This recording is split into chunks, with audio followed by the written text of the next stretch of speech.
Hello, kids. Auntie Jey is going to read you a book titled Little Mouse Finds a Friend. One winter, Foxglove Farm was covered in a soft blanket of snow. Little Mouse sat in the barn and shivered. He was cold and hungry. He knew there were tasty scraps and a warm fire in the farmhouse, but he didn't dare go in there. Entering the farmhouse was a deadly business. First, he had to get past the huge farm dog. His ferocious bark and snarling teeth were enough to scare the bravest of mice. Then there was the farmer's wife. It was said that once she cut off a mouse's tail with a carving knife. And worst of all was the cat.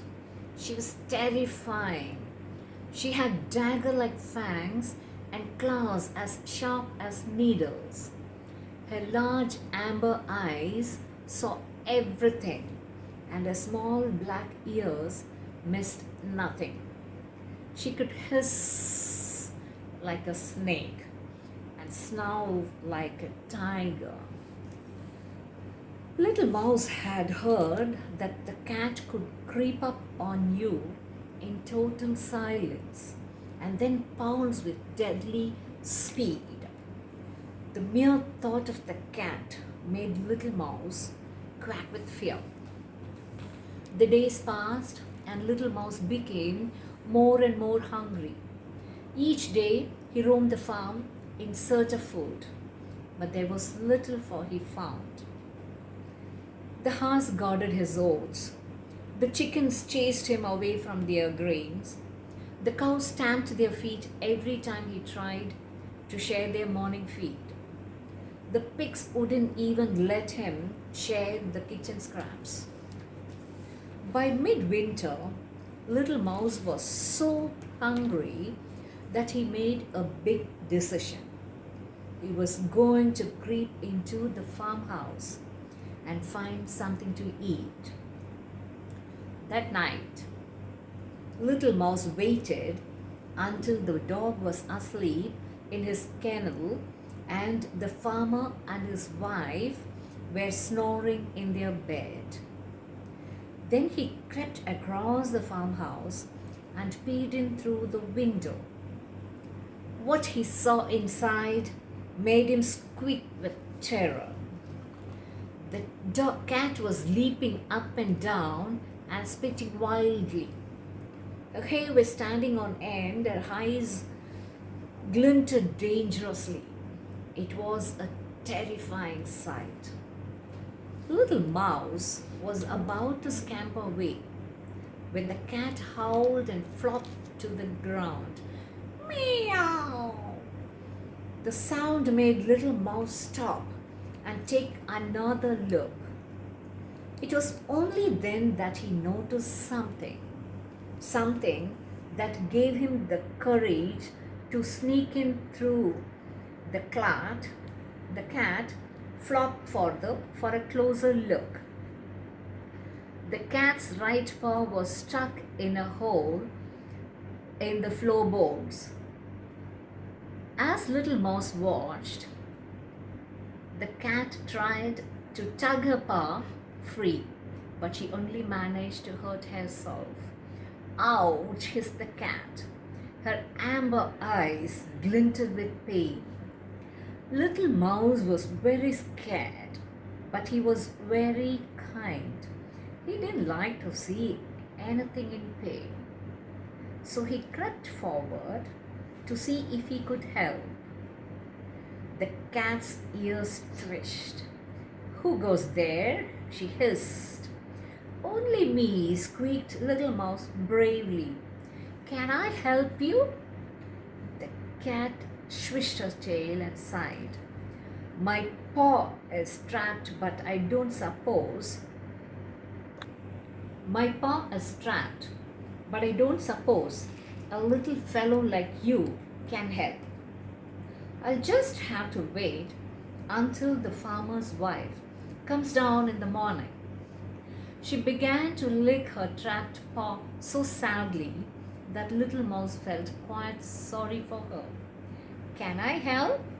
he declared. And he said, "I can help," bravely.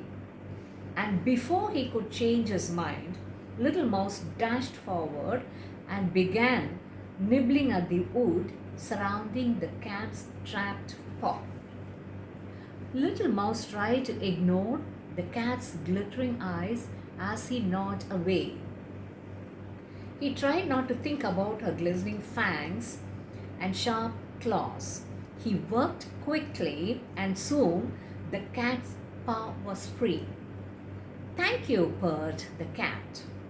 She licked her sore paw and arched her back with delight. Her eyes glowed. Little mouse tried to flee, but the cat was too fast. She pounced and trapped little mouse's tail beneath her paw. "Hey, don't run away," she purred. "I'm not going to hurt you." Little mouse gulped and looked up into her eyes. What he saw surprised him.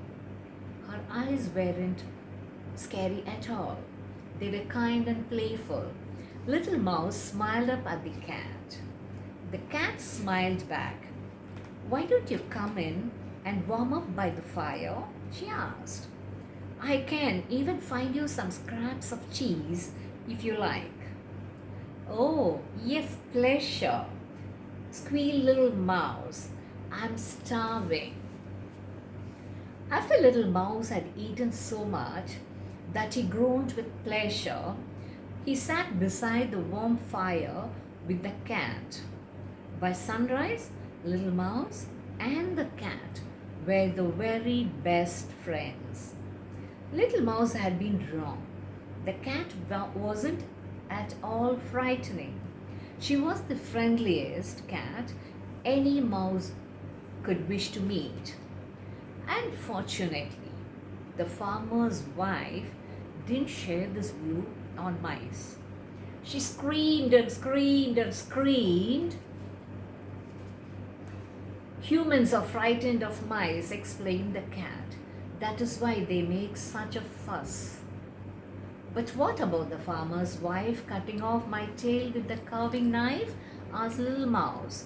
"Oh, that's a silly story," laughed the cat. "But I think it's probably safer if you only come into the farmhouse when everyone else gone to bed," the cat said, smiling. From that day on, little mouse never went hungry. Every day, the cat would leave little scraps of cheese inside his mouse hole in the barn. And every night, when everyone else was asleep, little mouse would creep into the farmhouse and warm himself beside the fire with his new best friend. Ta-da! The reading is over.